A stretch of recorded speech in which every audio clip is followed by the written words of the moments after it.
YouTube, how the ducky doing? Duck Films here. Patch 2.2 just dropped for the final, so let me tell you what it's all about. And quickly, before the video starts, if you're new here and haven't already, please hit that like and subscribe button, as it greatly helps me out. But anyways, let's get started. After a season kickoff that's been full of technical surprises, we're happy to return to some festivities that'll bring us some joyous ones. Welcome to the extravaganza of Bunny Bash. Teams will compete in power shift and scramble to control the platform and hop it to their base for the win. Contestants will advance through our Easter circuit to earn exclusive spoils. On top of that, we've got special contracts to celebrate the season. Trust me, these prizes are worth the hunt. There'll be plenty of action, so don't miss out. And I'm glad we're back to the festivities that make the finals the world's greatest game show. Absolutely, Scotty. So to all our viewers at home, make sure to tune in. Happy Bunny Bash!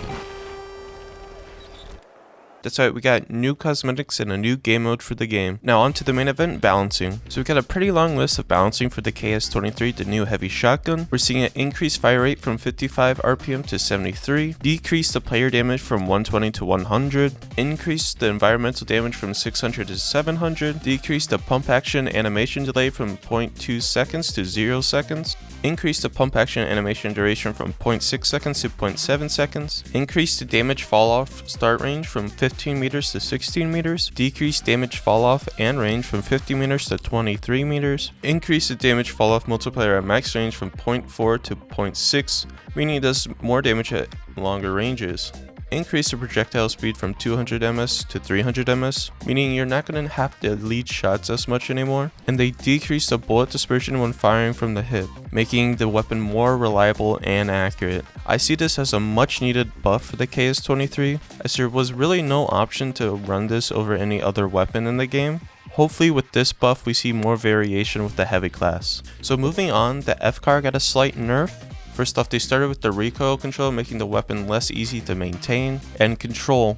Hopefully with this we see a little more skill is required with the FCAR. Following the recoil change, they decreased the damage fall off multiplier at max range from 0.67 to 0.5, meaning it does less damage at range now. So maybe it'll give you a second thought of what to pick in the loadout screen. They then adjusted the recoil pattern to make the weapon slightly easier to control for the FAMAS, so maybe this would be your choice against the FCAR now. Then for the new 9.3R, the light pistol, they increased the fire rate from 240 RPM to 260.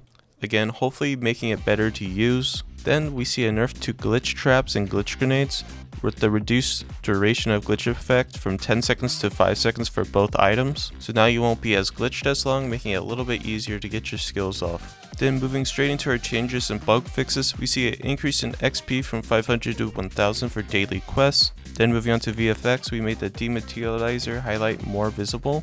Then made instances of VFX not being shown in spectator view. Moving on to UI, they removed the being revived bar from spectator when being revived with defibs, updated the game mode UI and power shift. The push to talk icons are going to be more responsive, corrected the clip size info on the KS-23. They added the ranked icon next to the name tag. Now in terms of UI, that's probably your most important features you will see in the game, but I'll leave the rest of the features here on the screen. And now on screen you can see the ranked icon change, so now you're able to always see it. Then moving on to some map fixes and changes, Las Vegas fixed the blurry, the finals branding decal, collision fix on the entrance of the Argonne Casino. They updated the season 1 leaderboard trophy for practice range. For the new map Horizon, fixed an issue where players were able to shoot through a wall at the entrance of the museum, fixed flickering lights and reflection issues, fixed an issue where players can hide inside geometry above the workspace building. So they fixed destruction balancing, fixed an issue where players could spawn separately from their team. Skyway, they tweaked spawns to reduce spawn camping from the office building in the final round.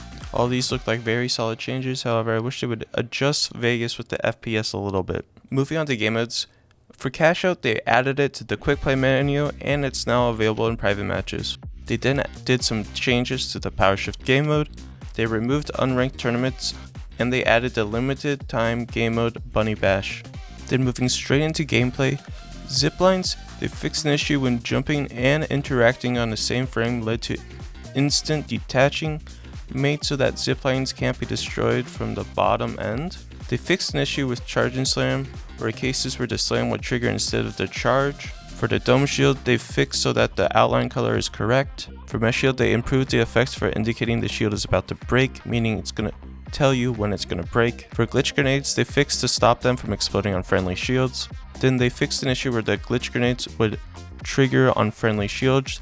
I saw this as a major problem as my teammate Trunks would always glitch my shield. So for the anti-gravity cube, they added an outline in team color, and they fixed the gateway to where there was no distance limit for the gateway gadget. For defibs, they fixed an issue where abilities could be activated while being defibbed revived, and they fixed an issue where players could be stunned and glitched while being defibbed. For canisters, there was an issue where canisters could be teleported when picked up, and for spawning, for full revives, increased invulnerability for players who just spawn. Again, this is for full revives. But that's pretty much the new patch in a nutshell. Let me know what your thoughts are on all these changes. Are they good? Are they needed? Do they need more? Do they need less? I'll catch you all on my live stream later on today on YouTube. But anyways, I hope you have a great day and catch you in the next one.